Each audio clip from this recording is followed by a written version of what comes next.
Okay, so we are ready. Hello, everyone. How are you doing today? All right. Not bad, not good. Okay, so well, congratulations. Today is our first general meeting. Is this how we call it? It's just a meeting. Oh, Isra is out again. Okay, I'm sorry, guys. I got interrupted. Let me make sure that Isra is here.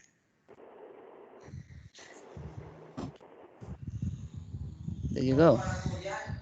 Is she here? There you Yes, go. I am here.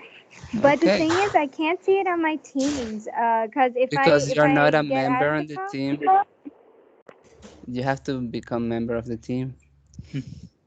Yeah, you'll but have to make me a member. I can't do anything on that.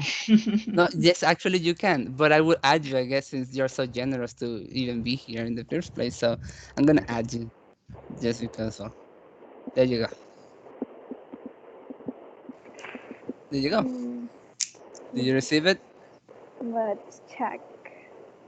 Okay. So Yes.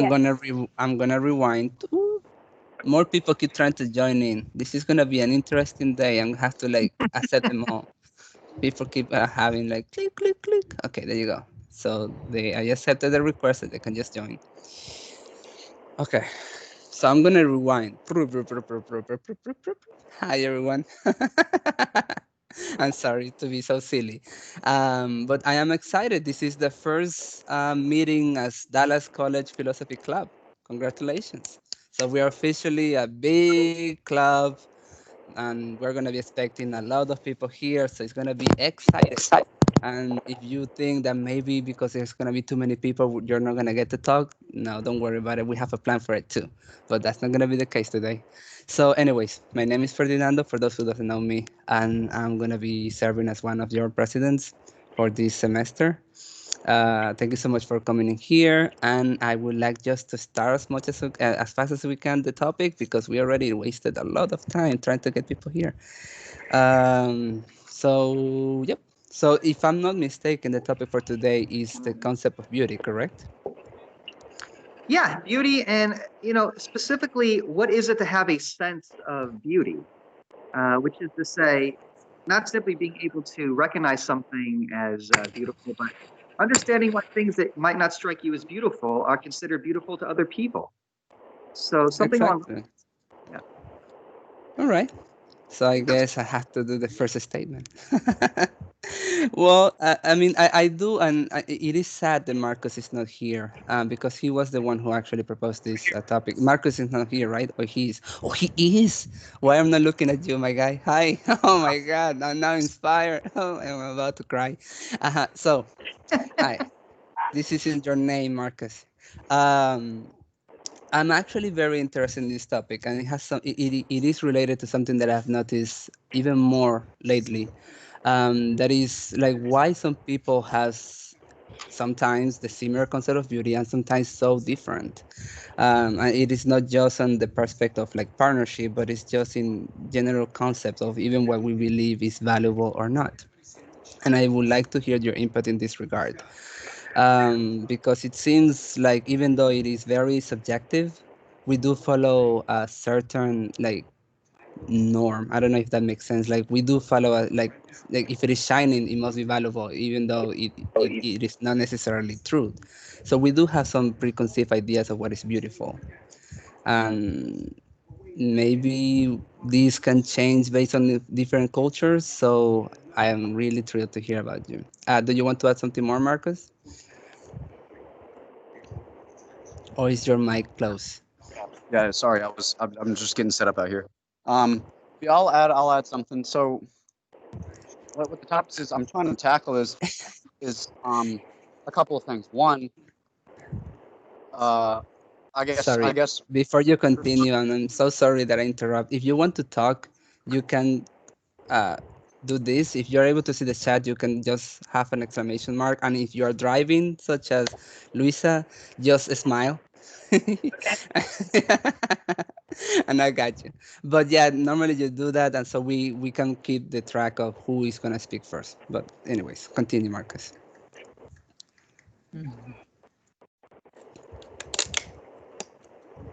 or not, or just stare at me silently and criminally. I think his internet died. Uh, okay. I Well, mean, if not, I'll throw something mhm. out there just to get things started a little bit. Yeah, Following up on your points, Ferdinando, can you remember the very first time something strikes you as beautiful? Like the very first time you thought this is beautiful. yeah. Was it, I was yeah, I were you was young? looking in the mirror. uh, Sorry, Plenty of continue. humor in the Philosophy Club. But yeah, was it something, oh, my mic keeps cutting out. Thanks, John. Was it something that was appealing to your eyes? Was it something that maybe I don't know, somebody had to explain to you the beauty and then you saw it, so to speak? I mean, what was that first experience you had with quote unquote the beautiful? And at what point did you become kind of an expert on recognizing beauty as you see it in your life? Like we all kind of fancy ourselves to be. Hmm. I mean, while people get a little bit more comfortable speaking, I do have something to share. I'm not completely sure if I can say necessarily that I thought it was beautiful, but the feeling that I got from looking, it was like something that I cannot describe. One of my first memory, if not the first, well, one of my first memory visually, because I do have memory before like actually being able to see.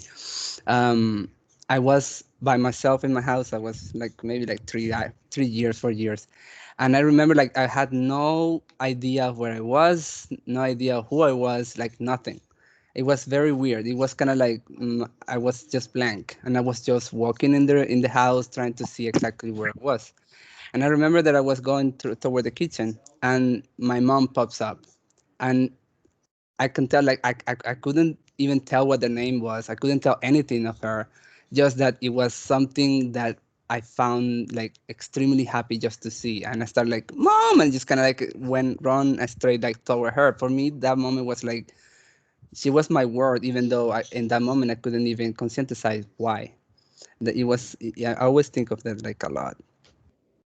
Um, Oh, that's so interesting. So beauty, it was kind of like a relief of sorts. Yeah, it was a relief, and it was kind of like it was like a safety place for me. It was happiness. It was a lot of emotions combined. It was not just something that I can describe in one emotion per se. It was beautiful in every sense because the hug was something unique.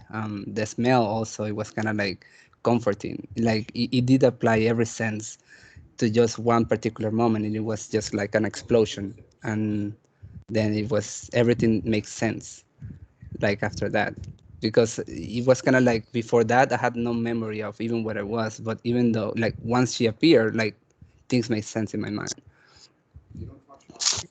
The effect of beauty. Yeah, I think that's interesting. You know, it reminds me of Immanuel Kant. He's famous for his aesthetics, among other things. And one of his earliest works called Observations on the Beautiful and Sublime, he says, and he later goes on to kind of change this, but he says initially, and beauty requires an element of terror and somehow destruction. Now, we could obviously debate this, but he said if you want to know beauty, it's if you're standing safely on a beach, but you're in a house and you're kind of like far away and you're watching a tropical storm happen over the ocean and you're just seeing lightning and you're seeing nature. He was really talking about natural beauty. You're seeing the power of nature and everything it could do, but you're able to witness that without feeling threatened or feeling scared. You're just able to observe it. And he said there's something beautiful about recognizing, again, not just the power of nature, but the effect it could have on people when they're safe enough to just simply observe it and appreciate it. Yeah, can I say something to that real quick, just in response? I feel like in nature, or rather naturally, there's nothing really beautiful. It's kind of like our romance with nature. It's like how nature makes us feel, or how something makes us feel. It's kind of this, like I said, like romance. Like when you're looking at the sunset, it's not necessarily the sunset's just beautiful. It's because we think it's beautiful. And that's kind of what applies to everything, to art, to music, to all different kinds of things that it gives us a feeling Like how Ferdinando said with his mom, it just gave him this feeling of warmth. And it's just like that's kind of what we consider to be beautiful. Now, I think there's a question here, is like, is there a certain symmetry? Is there a certain aesthetic that's universal for all humans, that's beautiful to all of us, that gives us all the same reaction? And I would say no, but I'm curious to see what you guys say. I, I also think no. Um, Really? I, yeah, like I'm I mean, sorry. I feel like the feeling is the same, but it is a product of a different object. I don't like that's what I think. But Yeah. So let you're me saying, add, I mean, yeah. So it might be a different work of art, but two different works of art or two different songs can elicit the same feeling. And that's kind of Mhm. where debates happen. You ever show a friend a song that you think is really powerful or moving? And then the friend hears it and the friend's like, I don't really get it. And then you feel like your friend doesn't get you. Because something And then they're not your friend anymore. You're like, no, yeah, we're not friends. they Or know. where you're trying to show a movie and like it's a very good scene and he doesn't pay attention. Like just this is the most important part. Like, oh yeah. come on, we cannot be friends anymore. You don't have the same taste as I do. Hey, Kenya, were you wanting to I, say something, by the way? Oh, I think that beauty, mostly it's like two components. It like it makes you feel, and also like what we're conditioned to think is beautiful. Good point. Yeah. I think the standard that we've all like been reinforced to believe. There's beauty that we find in things, and beauty that we think should be recognized. Hmm. Do you think that sometimes that like those two concepts, do you think that they overlap more than they don't overlap? Yes, I think they overlap in all ways. Yeah. Okay. Yeah. That's interesting because there's tension too. Because sometimes you're taught that something is beautiful objectively and you should appreciate it. Maybe your parents will take you hiking for 3 miles and you get up to the top of the mountain and they say, that's a sunset. That's beautiful. And it's like you have to teach yourself, or maybe do you? Do you have to teach yourself that a sunset is beautiful? Like you have to teach yourself that the works of Shakespeare are beautiful? Or there's some things that are more universally, I guess, accepted that don't require as much convincing. I think for those universal ideas, there's like this concept of symmetry and aesthetic, where basically it's like there has to be some kind of like profound order to this. But I think, in my opinion, and I kind of just want to be that guy. I think beauty and the idea of beauty is kind of just very superficial thing. It's like what we believe it to be or what we romanticize it to be, but in reality, it's not that. Like, I don't know. For me, a sunset, yeah, it's amazing. It's wonderful. It's like it's great that we get to see it, but do we really understand it for what it is? Do we really see it for what it is? We're only seeing like so much of the light spectrum of the actual sun. We can't actually stare at the sun; it'll blind us. So it's like I it's Um, mean, only the subjective way that we see it. Okay, this kind of reminds me of the point that Marcus brought up like a while back in one other discussion that we were having about how humans give value to things. It's beautiful because humans thought it was beautiful, or because a person thought that it was powerful, or whatever. And that's why it kind of got stapled into that kind of a form where it's like, oh, XYZ is beautiful, everything else is not beautiful. So I think same thing comes with sentiment or whatever. If the reason we give value to something as beautiful might stem from how it makes us feel. Because if it makes us feel powerful, if it gives us the feelings of warmth and love, that perception sort of imitates the idea of, oh, okay, beauty equals love, or and that's why I guess it can form this kind of a superficial thing where it's like, oh yeah, you're beautiful equals you and I can be in love or something like that Mm, on a human perspective. mm. Yeah, I good point. mean, yes. But I do also want to add something because I do agree to some extent with Orlando that beauty sometimes can be very superficial, but not all type of beauty is superficial, It's because true. sometimes something is beautiful not because it is like superficially beautiful, it's because it has a meaning for you that make it special for you. I like one example. I remember when I was a kid, I always enjoy to play with a lot of things at the same time. Maybe that's why I multitask so much. But the thing is that it was not feasible for me to do so with toys because I couldn't manage them properly. So my choice of toy was rocks, like just rocks.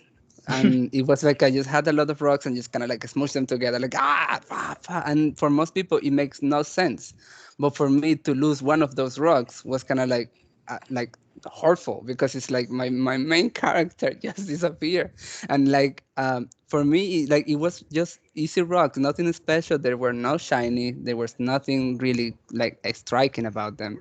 But for me, each one of them were beautiful because it allows me to express my thoughts and my histories in my mind. And I don't think that's superficially level. It has like some other layer into it. That Hmm, definitely. Okay, so um, I had a question about how we're defining beauty in the sense that we have synonyms of all of it. We have it pretty, attractive. We have these other things that almost equate to beauty, but not really. So, what is the context of beauty itself? And, like, for example, we've heard this phrase a lot, like having a beautiful soul is more important than having a beautiful face or something like that. Then, how do we contextualize it if it is something that we're only seeing? So to me, it makes me think that beauty also has something to do with emotions, not only superficially, but also emotionally, where we say that, oh, I fell in love with your soul, or I fell in love with this habit of yours because I think it makes you beautiful. hmm. Okay. Yeah. I wanna go off of what something Orlando had said earlier, which is like said that what was it we something about like the beauty doesn't exist, but that it's made by humans because it's only observable by us or something like that. Not necessarily only observable, but along the lines. Yeah. Well, that was I meant. I thought about what you said. Beauty doesn't exist. I'm cynical, but I want To, to to, what I want to say. Okay, so Hey, Marcus, I to, can't to, really hear you, bro. yes, to, yes. I'm I'm following the tune. trying to formulate a thought. That's all right. Give me a damn second. Fuck. Um. My bad. That part so- is clipped, and that will be in the trailer for the next meeting. Okay, is everyone together? Fuck. I won't say it, but Oh, jeez. All just right. be mindful, It's Marcus. Hey, Marcus. Can you talk real quick? See if we can hear you. yes. yeah. I want to hear your point. I like where you're going with this. I I think I can't know. really. It sounds choppy. I'm not sure why. I don't know if it's just me. No, it is for everyone.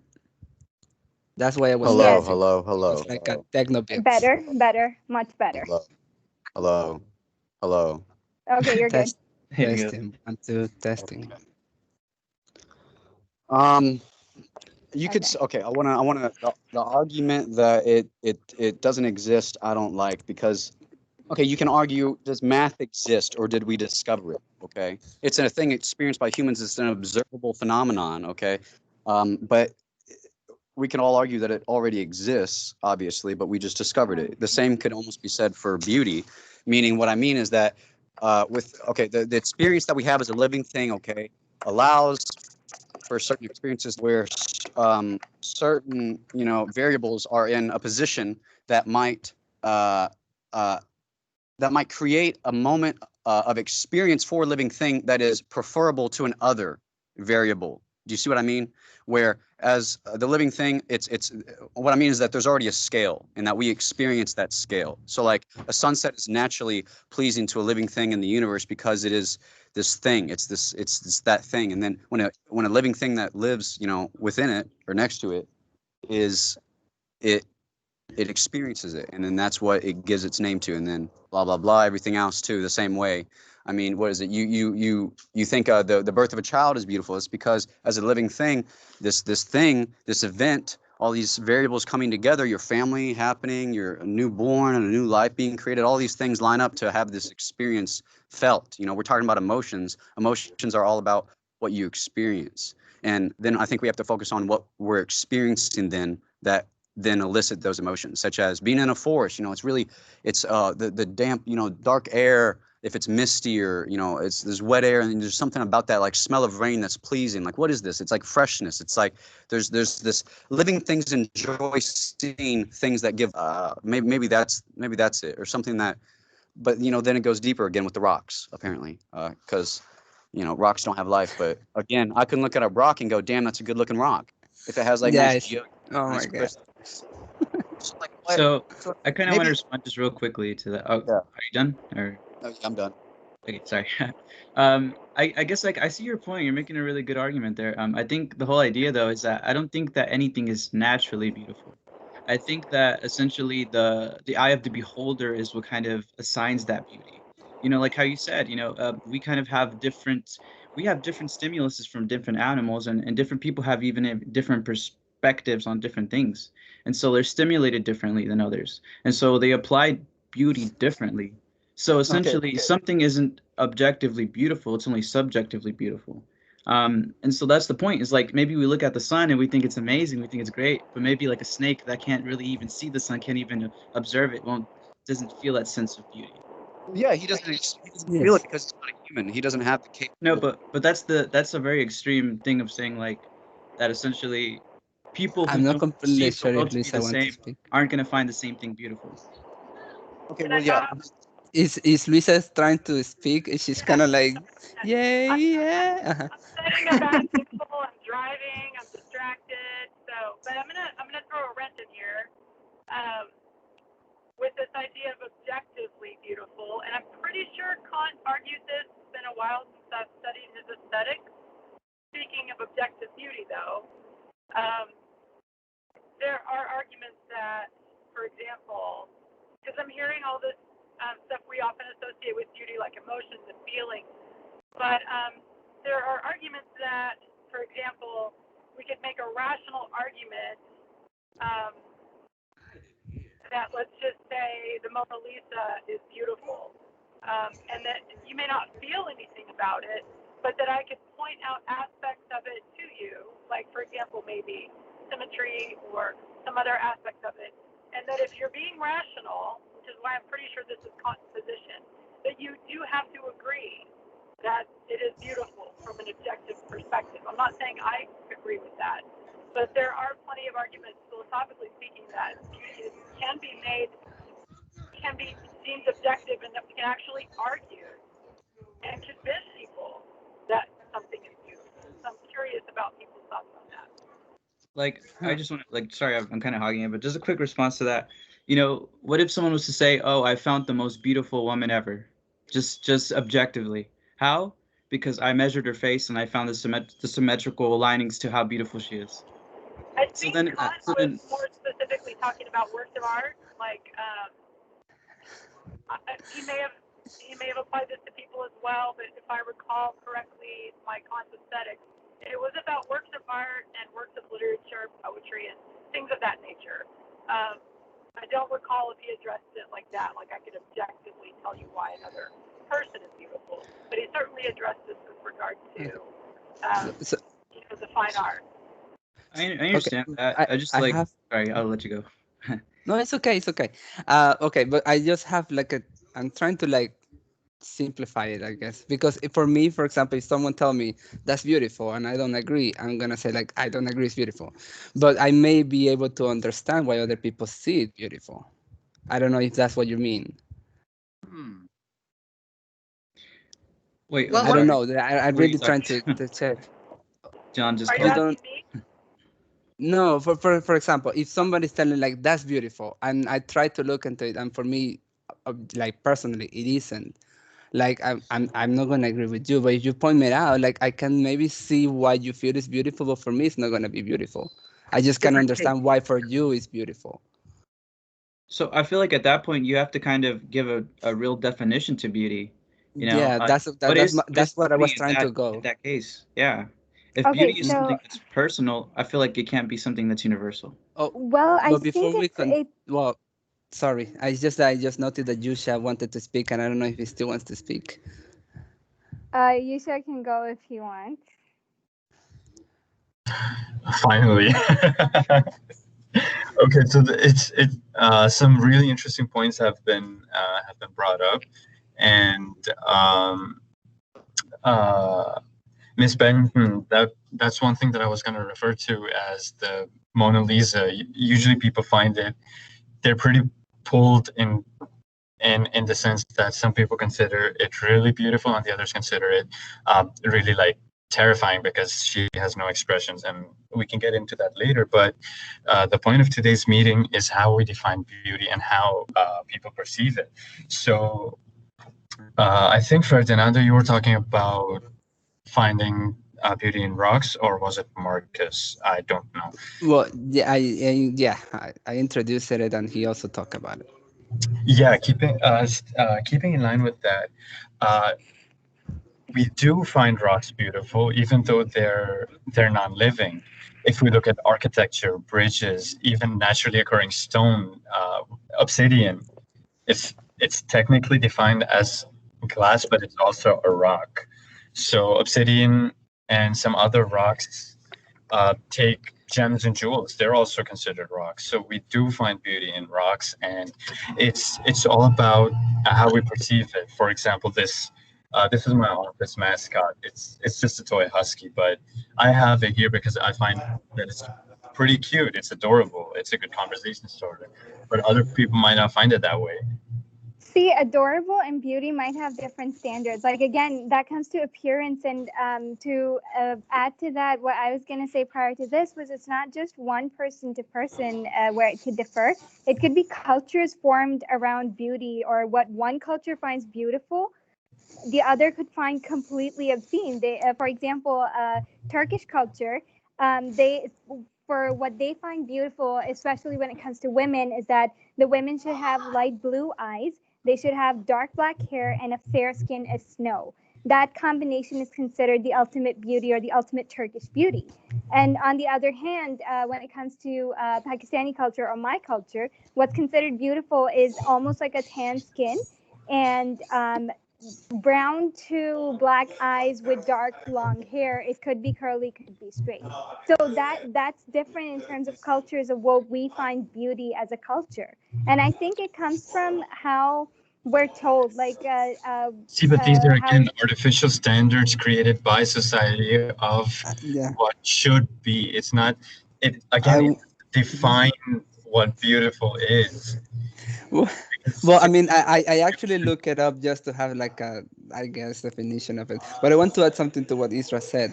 I always find very interesting that there are like a couple of African cultures where their beauty is something like it, like I don't know if you have seen these people who has like the rings in the neck, so they like Mhm, stretch their neck like way too long, mhm. or they Taller have necks like are considered beautiful. hmm Yeah. or like the thing that they open up like this area and they Piercings. expand their lips. For them, that's extremely beautiful, and for me, it's like, oh my god, why are you altering your body so much? Um, but yes, like in here, like I tried to look into the definition of beauty, and one of the definitions I found is that it's a combination of qualities such as shape, color, or form that pleases the aesthetic senses, especially the sight. Aesthetic senses, especially the sight. Now, Especially Mhm. this. what we see is what we find beautiful, but how do you define beauty to a blind person? Because I have some blind friends who are completely blind. They don't see anything, and they've been blind since birth. But when they touch something, for example, a pet or a tree or something, whatever, they touch it and they say, "Wow, it's beautiful." Like I always question myself, like, "Bro, you can't see. How do you think it's beautiful?" So for them, it's a matter of texture. It's a matter of shape. So it's not necessarily how we perceive beauty. It's how we understand it. That's my opinion of today's topic, I guess. That it's not Of necessarily what what you is see. beauty? Yeah, it smells like the perfume Yeah, that I wear, the cologne that I wear. I think it's beautiful. It's an amazing smell. yeah. I do want to add the Marcus want to say something. Oh, I'm sorry, Marcus. I didn't know. I didn't know. Go ahead. Yes, sonido. We're ready, Yes, Marcus. sí. Any moment now. You left him speechless. Um, we can move on with Mansi in the meantime while he catches breath. Yes. Yeah, I just want to throw this out there as a definition because everybody is, I think, more or less contributing to this. I think a generally understood concept of beauty that we're all working with in this conversation. Is my mic cutting out? No, No, you're no. good. I mean, Hear me? all the I, time, but not your mic. you're cutting it for me. Cut his mic. Um, I think it's helpful to remember just kind of what Plato said in a really basic way, which is that beauty is defined by what it is that satisfies your desires. So if something satisfies your desires, you tend to consider it beautiful. But what your desires are depends upon the kind of thing you are, the kind of organism you are. So again, if human beings, we have this rational spiritual quality, we're going to find things like that beautiful because you could argue, desire satisfaction in those ways. Irrational animals, are, for the sake of argument, they don't have any concept of the rational or the spiritual. So their notion of beauty is going to be relative to how they experience life. Now, I mean, if you want to apply that to human beings who maybe lack certain sensations, such as maybe a blind person, that doesn't mean that that person doesn't have desires that they want to see satisfied. And then, so for example, if they crave something tasty and they taste it, they'll say, that's a beautiful dinner. That's a beautiful pizza. And there's really something to that. So this can maybe account for the reasons why, going back to Kenya's point, is the fact that if you're raised in a certain environment where you're taught like, hey, this is what good pizza tastes like. This is what a cool outfit looks like. Anchovy pizza. Yeah, well, yeah, anchovy pizza, absolutely. Then you're more inclined to sort of have your own particular tastes, but you're still appreciating beauty in a general human way.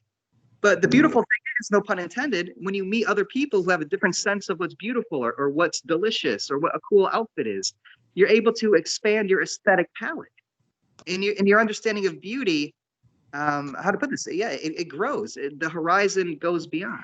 Well, I think it goes beyond visual situations as well, because we've heard in so many stories and throughout history where, for example, Cleopatra is always given as an example that she was the beauty of Nile or something like that. And that's just something we've heard. And we visualize it or imagine it on our own in terms of what beauty might have looked like at that time.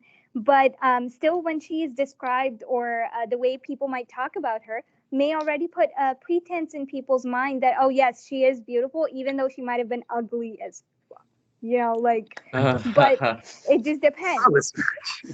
The trailer is gonna be so good for next week. We'll clean it up in post-production.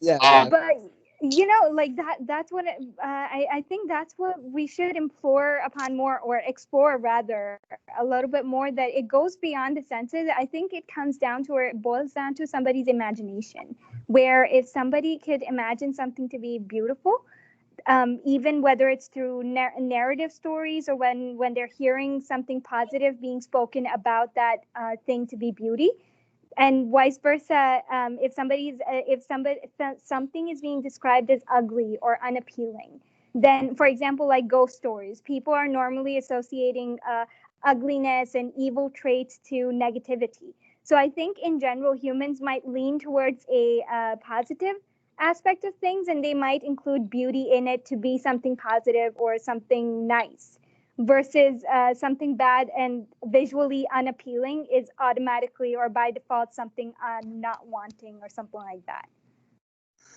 Okay. Um, Hello, Marcus. yeah, let me. Oh, wait, can you guys? Can you Yes. hear me? Well, Israel's suffering through you, but yes, it's not beautiful for her what you're saying right now. I wanna maybe talk about how I think okay, anything that someone finds is beautiful. I think we also have to say that they would appreciate it, right? You don't find something beautiful and not appreciate it. I think the two go hand in hand, right? Yes, I think that's the Beautiful, I inherent think nature. they are. Um, um, It is a running joke for me to say that we are not ready for whatever Marco has to say. We're not worthy yet, but we're gonna The get internet isn't ready for it yet. there. Wait, can Yeah. you not hear me? No, We sir. hear you You here keep and breaking there. up. You keep breaking up. You start off fine, and then once you get into it, we just nothing. God. We can't hear it. Oh my God. Okay.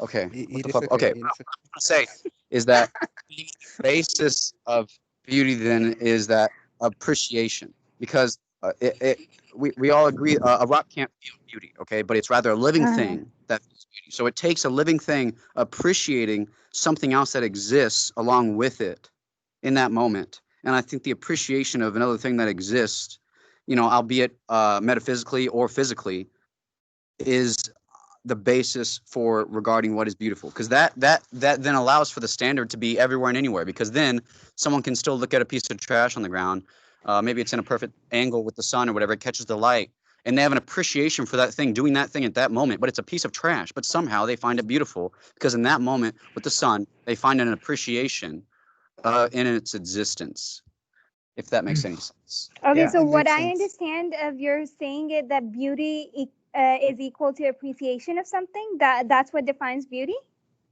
Not necessarily, but that it involves it. I think is what he's Yeah, saying. he said that And it's part of. I kind of agree with what he's saying. I mean, I think beauty or our sense of beauty can begin with like our senses and our like our stimulus, but then it can go and grow further than that, where it boils down to emotion and like depth and like your passions for things like how you're saying about like admiring trash. Like I might as a person might look at a trash bag as a little kid and be like, oh, that piece of trash. But then as a person who appreciates life and appreciates maybe simpler things, when I grow older, I can look at maybe a trash bag flowing in the wind and be like, man, that's happening right now. That's kind of beautiful. So could we say that we also associate it to taste somehow in the sense that when we say, oh, you got trashy taste in XYZ, or you've got amazing taste or whatever.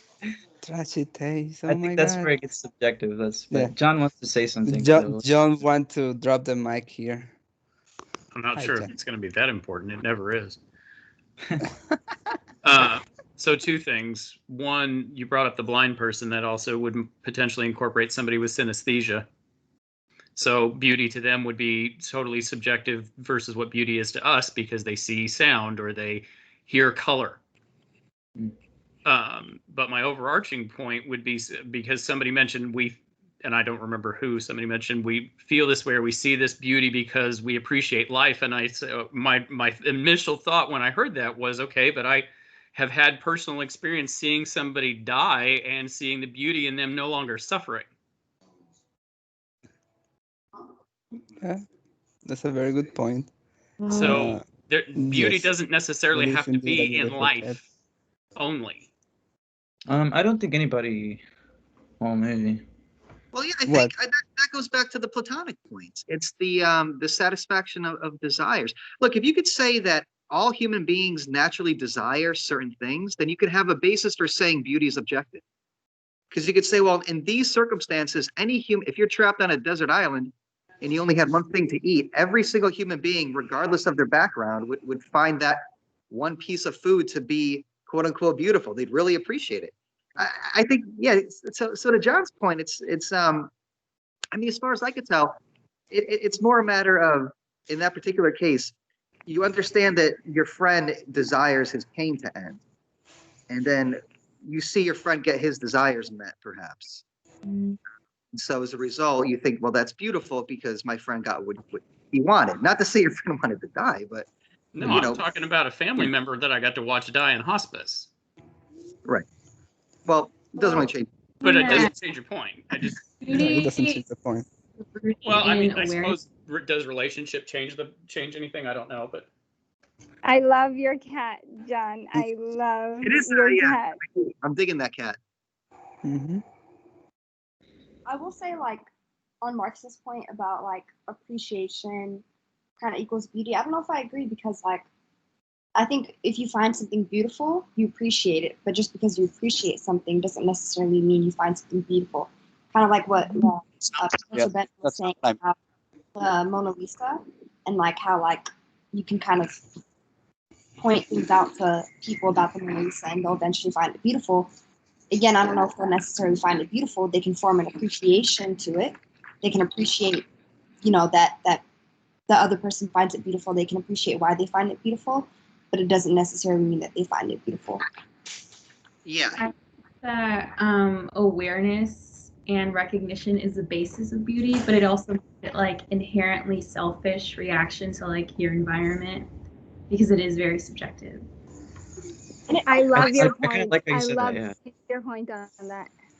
I also feel like maybe this isn't really a philosophical take, but I also feel like beauty can be very simplified into like this monkey brain idea of like being pretty. I like, you know, I like to look, Definitely, I think so.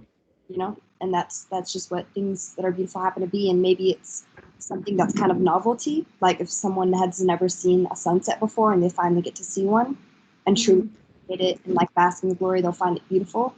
On the other hand, someone who sees sunsets every single day isn't necessarily going to think that they're beautiful. So novelty definitely plays a part with it. But on the other, you can grow to find like people beautiful that you wouldn't have necessarily thought before.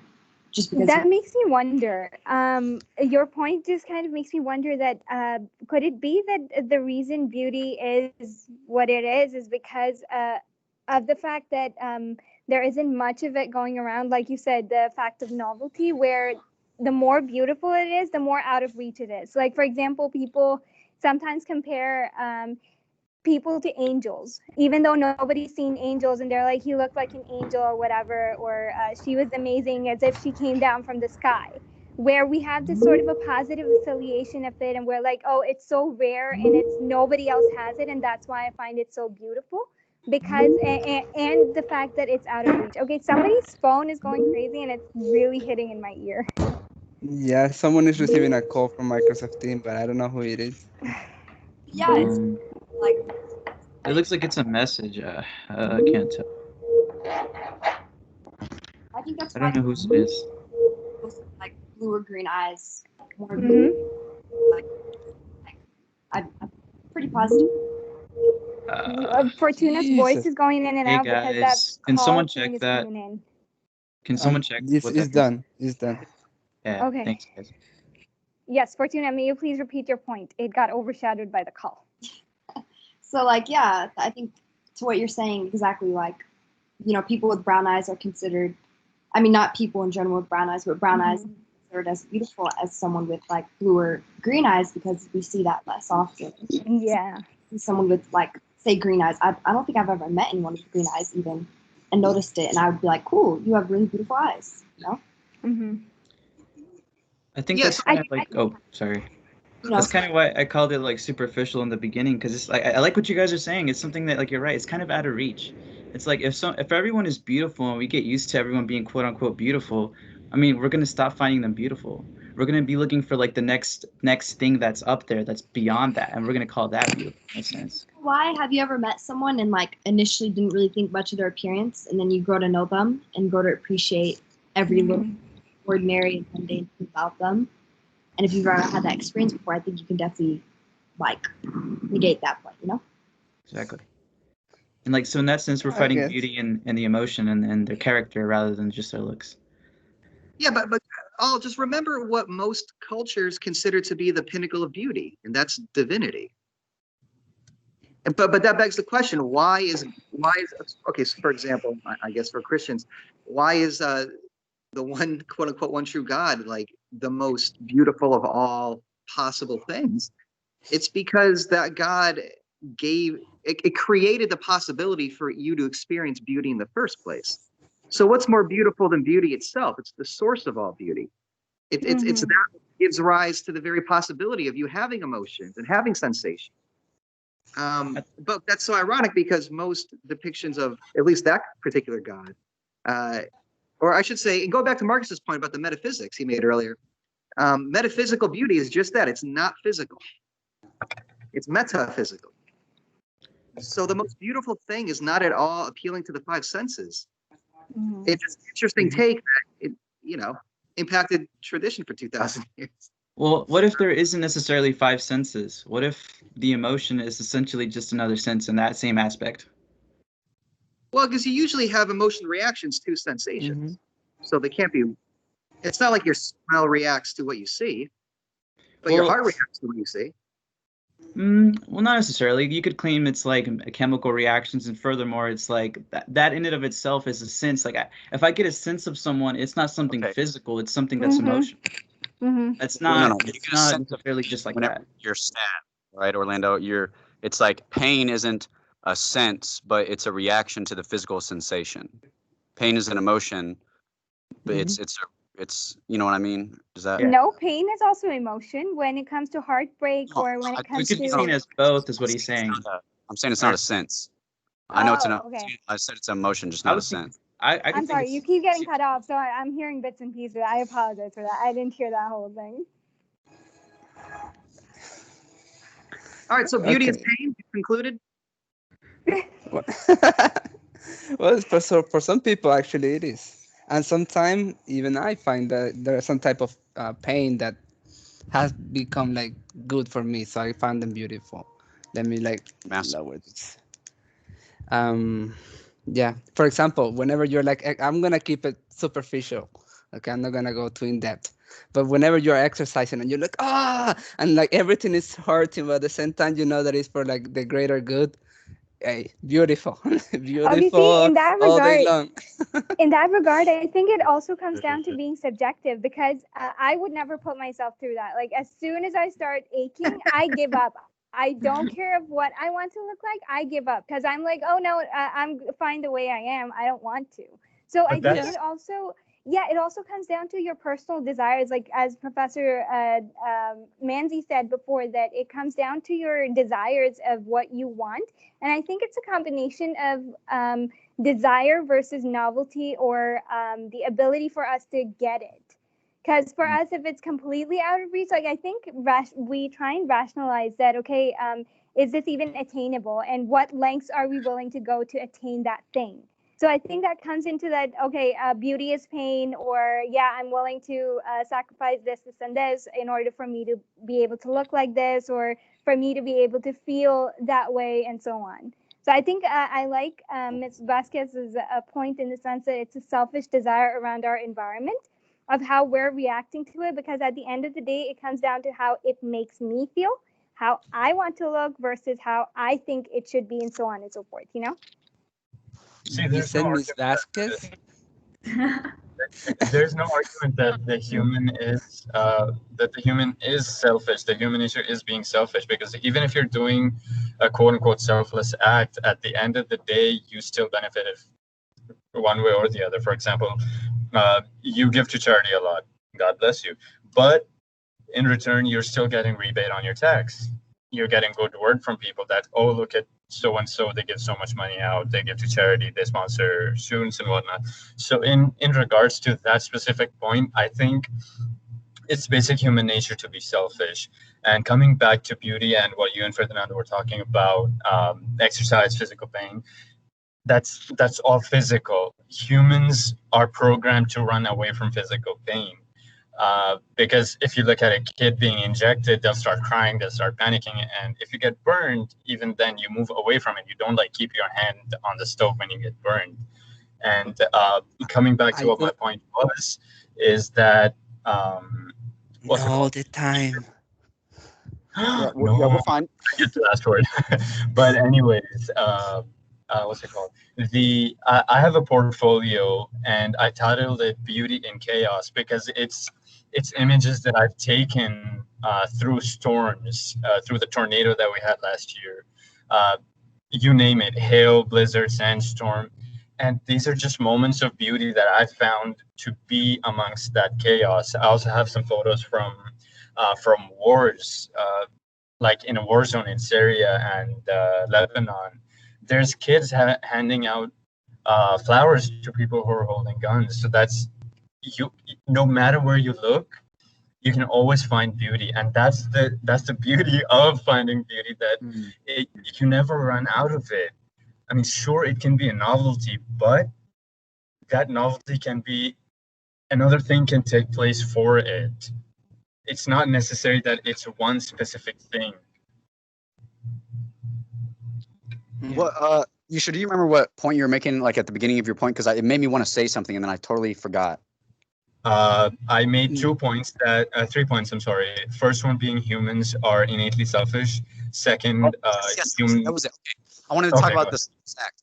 You say you always benefit from any self or any supposedly selfless act. But what about the one where a man throws himself on top of the grenade, to save everyone else? I would say that's a no-win situation for that His guy. motivation was to save others. That's what he got out of it. He saved others. All right, fair. He was to save others, and he achieved it. All right. All right, y'all. So, Or it's the 4:30 bell toll here. There you Ding, go. ding, ding, ding. ding, ding, ding, ding, ding. Oh my God. I feel like you should have had a really good closing take there. We were getting into the meat and potatoes of the conversation. And we have to just cut it. We can still go. We I can don't still know. keep going. I'm just saying it's 4:30. All right. No, it's okay. It's okay. I guess. What Kenya was saying, kind of like about how like society, and I think also Esther was getting to this, like different societies will impact what we think are beautiful. Like I just want to say our perception of beauty is definitely impacted by what other people say are beautiful to us. I don't know if anyone has personally experienced like kind of like Eurocentric standards of beauty, and I just want you guys to consider like going on forward, like beauty can be anything that you assign it to, and you shouldn't limit it to what other people say are beautiful.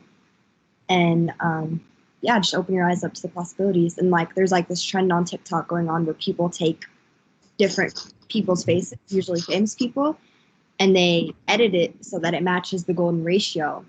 And this golden ratio is supposedly like the pinnacle of beauty and like the the most beautiful version of the human face. And like a lot of times they look completely whack after. So I don't know, just some food for thought. That's interesting. I agree. That is really interesting, Fortuna. I'm glad you brought it up, and I think it also has something to do with how long we've been seeing something. Like if someone brought that edited photo of person named Zed, and that's the first thing I see. Now seeing their original face would seem out of whack to me, but because, for example, Ryan Reynolds, Katy Perry, Halle Berry, you name it, Chris Hemsworth, you named them, and if we've seen their face so many times that we've grown accustomed to it, even without makeup, CGI, all that stuff, we've seen it so many times that it's registered in our brain that, okay, that's how a certain person looks like. But on the contrary, if it's someone you've never seen and the first thing you see is the edited version, that's what's going to register in your mind. That's the beautiful thing about beauty. It doesn't matter. No one can limit it. I like what you're saying. Yeah, because like It may not be the beautiful thing about beauty, but it sure is the tautological thing about it. Yeah. Agreed. Yeah. I don't know. I just oh yeah. I wonder though if again it has to do with exposure on some level. And this is going back to this idea of tastes. It's like if you're exposed to a certain kind of cuisine after having so for example, say I just basically ate Italian food growing up, which was true.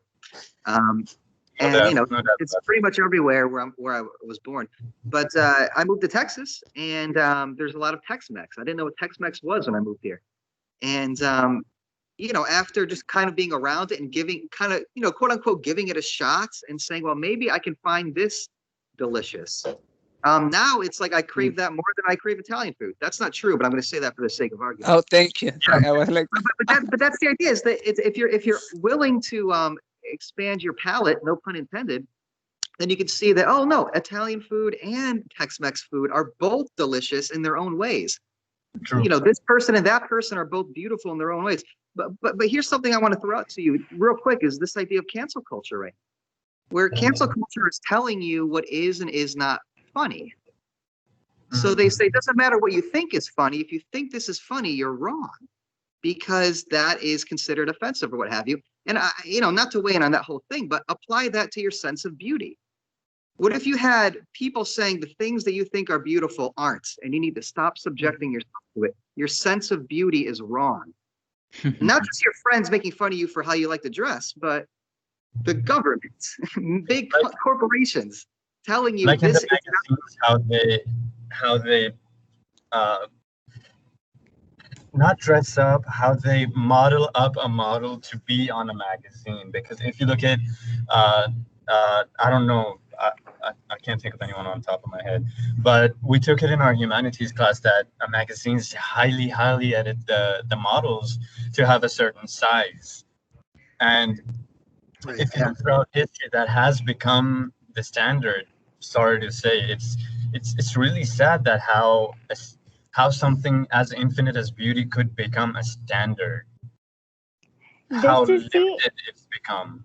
this is Marketable. something that reminds me. Yeah, this is something that reminds me of a discussion I had back in 2018 about this women's campaign or a movement that was going on where all these cosmetic companies are now actually hiring plus size women and people with complexion issues. And when I say issues, it means like it's not the standard of beauty where the person is fair or something like that, but they've added more shade ranges just so they can kind of redefine what beauty is. And a lot of those campaigns had the hashtag redefine beauty. So a lot of it had to do with like the actual movement. It stemmed from the idea that girls, young girls specifically, were being very, very negatively psychologically impacted by these standards where they were like, oh, I don't look like that, so nobody will ever like me, or my friend with blonde hair who's so thin or skinny always attracts all the boys in middle school and nobody ever talked to me, so they get into depression, overeating, and all those health issues that stem from the standard of beauty. So in that aspect, people or industrialists basically, in my opinion personally, there was just trying to make extra buck in terms of expanding shade ranges or expanding options for women. But some of those people did actually do a good work in terms of redefining or kind of highlighting those issues that, yeah, these are underlying issues, and this is something that we as a society need to remodel or redefine because of how it is impacting our young, or because of how it is kind of putting everybody in a box where they don't belong, because human beings aren't built to be in boxes. We're there to share, and we're there to collaborate, we're there to innovate and try and expand the meaning of things in the sense that, okay, why is this the way it is, why can't it be more? Yes, yes. For me, it's something very interesting because I do see the point, but in to some extent, I do believe that even when the reach has a good purpose, it's still doing what Nancy was saying. That she's still kind of like telling you this is beautiful, Mm. instead of just letting people decide what beauty is. Like there's But also, like by doing that, they are doing the same that they were doing before, just that they're expanding, I guess, but they're not letting people decide what beauty is. No, at Uh, that point, the point of campaign was to redefine what beauty is to you without any bondage in terms of, no, that's the standard and that's what you have to keep yourself up to. And that's where I guess the term stemmed from, beauty is pain, where women would go through different procedures just mm, to achieve the ideal level of beauty. So that's I what the mean, not purpose of this campaign was. I see. think honestly we're kind of pointing at this like hierarchy of beauty. You know, I feel like Hmm. there's this superficial, this standard beauty that maybe people who don't necessarily have that appreciation or emotional depth. And I think mhm. these companies you guys are referring to, they kind of prey on that. They kind of look for Hmm. people that are just like that. Okay, well look, they all think this is beautiful, so let's put it out there. But Mhm. Yeah. I think regardless of these standards, regardless of these limits, at the end of the day, we all have this sense of personal beauty. That regardless of what people tell us, regardless of what we don't understand, we just feel it, we just sense it. And I think that's what I liked about what Manti was saying about his sense of humor. It's just something that's just instantaneous, something that you don't necessarily control. It's just like Hmm. it's a sense. Mhm. It I just comes agree. out. Okay. Also, carrying forward with that point, Orlando and Isra, these see, there's two things. One, sure, everyone has a sense of self beauty. Yes, no doubt about that. But again, comes in that human herd type mentality thing where people do crazy stuff just to fit in. Like, even if I don't have the money, I would go out and buy a brand new phone or clothes or whatever just to fit in. That's the herd mentality. And secondly, that changing or setting a standard to beauty, it's not only it's not only humans. If you look at the cars in the 60s and 70s, they're all exactly the same, even though manufacturers are different. If you look at the cars now, they're all exactly the same, manufacturers are different. Yeah. That's vehicles. Humans, we've covered. Electronics, phones having more than one camera, standard of beauty. Laptops, now so many laptops look like Apple MacBooks. That's become the standard. So it's not necessarily on living beings. It's what we perceive to be as beautiful as well. Yeah. It seems to be like a Okay. symmetry. And I kind of just want to add real quick. Sorry, I'll stop after this. Okay. It's No, no, like I'm even done. I'm done. fine. Go ahead. even birds, even with the dancing birds and the feathers and like the way they mate, like they attract others by doing that. I think that's kind of funny, but I think the idea here is that like maybe even these limits and standards, they have their downside, but are they always necessarily bad? Some people like to be a part of a group. Some people actually enjoy that, and they will say, you know what, this product of beauty that everybody else is subscribing to, I subscribe to it. And I think that's just the subjective part of it. It's your own choice, your own freedom of choice. Even something that can be communal can be a personal beauty, I think. Well, here's Yeah. Well said. And Well not said. a choice. I don't think it's a personal choice at What all. was that? I don't think it's really a personal choice because like our standards of beauty is very much, especially in like beauty that we see in other people, is very much impacted by what like society tells us to. And so I think like this like idea of like seeing something and automatically think it's beautiful, like it's not really as much instinct as it is conditioning into a person. And like I don't know, I also want to hear what Manzi was saying about a person growing up in a society where everyone tells them they're like, what they find beautiful is not beautiful, because I feel like I definitely personally experienced that being someone of darker complexion, having curly hair, having a big nose, things that society tells me is not beautiful. And like I kind of want to hear what you can say on that. Yeah, well, I think, look, I appreciate your point. I definitely think that there's a societal mechanism in place that recognizes humans desire beauty, but also recognizes that there's some room to sort of decide for us what, put it this way, to help us shape our perceptions. That's a nice way of putting it, rather than manipulate them for the sake of consumership. But I will say this, to elaborate on that previous point of mine.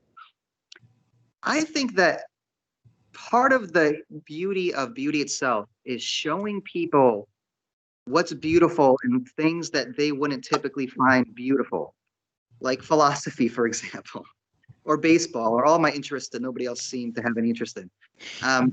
Part of the fun is showing people, hey, I know that you were raised in a football family, so you're inclined to think that football is the most beautiful sport, and other sports pale in comparison, and you were raised, I don't know, 15 minutes from Cowboys Stadium or something like that. I'm guessing you're referring to American football. yeah, he's referring to the Sorry. wrong football. To the wrong football. To the egg ball. I don't Yeah, to the wrong I football. don't follow sports outside of baseball, anyway, but that's my problem. But the point is this: is that it's kind of nice to show somebody, hey, show me what you think is so cool about football. I'll show you what's so cool about baseball, and then you see the beauty inherent in these sports, and now everybody's a little bit deeper for it, a little bit rich. So next time that guy doesn't have a football game to watch, maybe he'll throw on a baseball game and enjoy himself. So it's that kind of thing. Just because you're sort of, again, human beings are customizable, which is to say we are molded based upon the customs that are introduced to us at a young age. That's what nurturing is, that's what rearing is. So, but we never lose our customizability. You can expose yourself to other customs and recustomize yourself, so to speak. You can attempt to, through direct communication, or hopefully direct communication, or maybe not, maybe just study. You read books or what have you, you watch documentaries, you get a sense of how malleable beauty is and why that itself is kind of a beautiful thing. But then, of course, you begin to err on the other side of the extreme, where now everything's beautiful. Hey, if I think murdering kittens is beautiful, it's beautiful. And it's like, well, no. So you still need to have some standards that govern your tastes as well. Yeah. That's kind of what I was Okay. trying to say too, yeah. Yeah, I'm gonna just say something very quick. And plus, we have to do the closing remarks. Yeah. But yes, I do. I'm always interested in how sometimes I initially do not see something beautiful, but through experiences, then you go and see the same things, and now it's beautiful, or maybe just the other way around. But yeah, but sadly, the first session, even though it's going beautiful, it has to come to an end. Yes. I will say one Uh, thing, just one last thing. If yes. like say someone does have a certain standard of beauty, and like Orlando was saying, some people want to flock to that and like appreciate that. I do think that it kind of opens up to a possibility that you're calling other people that don't fit that standard ugly and not, which can get kind of sad. I don't know. I don't know. I feel like, Yeah. well, just a quick response. I'm so sorry because like she kind of addressed me. So I think you're absolutely right. But I mean, let's be honest. Like, who doesn't have an object of ugly? Even the people who can be the most wholesome in their idea of beauty are gonna think something else is ugly. And I agree with you. There's definitely a downside to having like how you said this flock mentality. But like Manzi said, it's like the standard is necessary because it's like it's necessary in the sense that either you decide to abide by it or you decide to deviate from it. But if it's never there to begin with, you'll never have the option to explore. I agree. Yeah. Keep in mind, people can be beautiful and ugly in different ways simultaneously. There's all these different levels. Yeah. Just by agreeing that there is something beautiful, you are agreeing also that there's something that is going to be ugly for you. I mean, doesn't it come naturally? What you find, like if you take the whole paradox about the truth, what's true is innately not false, and what's false is innately not true. So what's beauty is innately not ugly, and what's ugly is not beauty. So by that standard, I guess everyone just fits in regardless of how whatever they are. So Okay. the thing is, everybody's beautiful and everybody's ugly. There you go. That's what it is. There you go. We're That's all the way to beautiful and We ugly. are. See, We are. something Beautiful deeds from beautiful appearances. I mean, a beautiful action versus a beautiful, I don't know, outfit or something. All right. Somebody else say something. That was a bad point to end on. I am Something. beautiful no matter what y'all say. All right, that's the one. That was the one. that's was the the best one. closing Thank remark. you. Let's end it here. Thank We're done. Let's end it here. Okay. I'm just trying to remember whether or not we decided to have the next topic free for the people to vote on, or if we're going to have humor. Because I do believe that we're going to have like but that's the theme for the whole month. So I guess we have to decide right now. We can do one off if we want, like one in, one off, or we could do it next week. Up to you guys. Well, I was thinking this because of the eCampus issues. I feel like basically all of my students couldn't access the link to get to this until like I emailed them last minute. But even I feel like we're going to have a lot more people moving forward. I think this was kind of a freak accident. But so I say let's maybe stick with humor, and then after next week when we have more people here, we'll have more people to vote on maybe the one-off. Okay. And I think humor is pretty related to this topic of beauty. Yeah. Down. Definitely. Cancel man. And just do I something. mean, I was gonna say it's Like, totally not it- because yeah. Manzi picked it. That's totally not the reason why. That's I'm not. gonna open up with a tight 5 minutes of stand-up, and then we'll Yes. Yes, You please. have to Yes. do it. Now you have to. You have to do it. I Can know. you do 40 minutes instead? Yeah, every lecture I give. Yeah. That's Hey, right. this is the first semester you won't be able to collect tax. So you should tax us by giving us your comedy. That's an off the syllabus policy. So it is decided. Great Next first meeting. week is This going was to fun. be a humor. What is This was awesome, guys. And should we vote or just mention it in the comment or something for people who are No, not it is decided that it's going to be humor, so there is not really Cool. election to begin with. Yeah, So yeah, excited. okay, good stuff. guys. Thank you so much Thank for you guys joining. so It was much. actually very It fun, was and really see productive. you next week. Hey, And Jeff, thanks basically- for nothing in eCampus disappeared from you. All my syllabus I created for my classes disappeared once it came back up. Jesus, That's hilarious. That's a problem my brother has. He's facing the that's same issue. humoristic. Yeah, it happened to me too. It's Okay. just whatever. All right, thanks for coming out. Oh, check out the Philosophy Club. Promote it on social media. We're the Dallas And Philosophy take the Club. Zoom link How much- down. How much are you Trying to paying? reach out to 7 schools. So We're paying with gratification and good smiles. All phones are closed, so Everyone, repost the next post on their Instagram stories. I found that that's a really good way of getting like information out to a lot of people because like a lot of people watch Instagram stories. So yeah. Retweet Awesome. Yeah, and can we take down the Zoom link because I still didn't know that we're gonna have this meeting on Teams. I was still waiting on Zoom. I took the it team down on email. Twitter. Mhm. Yeah. It's on It was Twitter, in it's the on the email. website, it's on Instagram. Yeah. It's everywhere else aside from Twitter. Shouldn't be on Instagram. No, but I think in Instagram is Marcus, striking. Marcus also added it on Twitter. I think his first tweet was the wrong thing, but then he No. think I don't know. I only seen one, and it It was had my Oh, it had the right. okay, so Sorry, my- it has Yeah, the sure. link. Yeah. Twitter's good. Yeah, Twitter's fine, and Facebook's updated. But yeah, Twitter's fine. And fuck it. Okay, cool. What? So we wrap it here. Okay. Yes, we are. take some personal. Thank you so much. Gonna All right, stop thanks for coming, everybody. recording. My All students. right, thank bye you. guys. Thank you All right. guys. Thank you so Good much. everyone. Have a good one.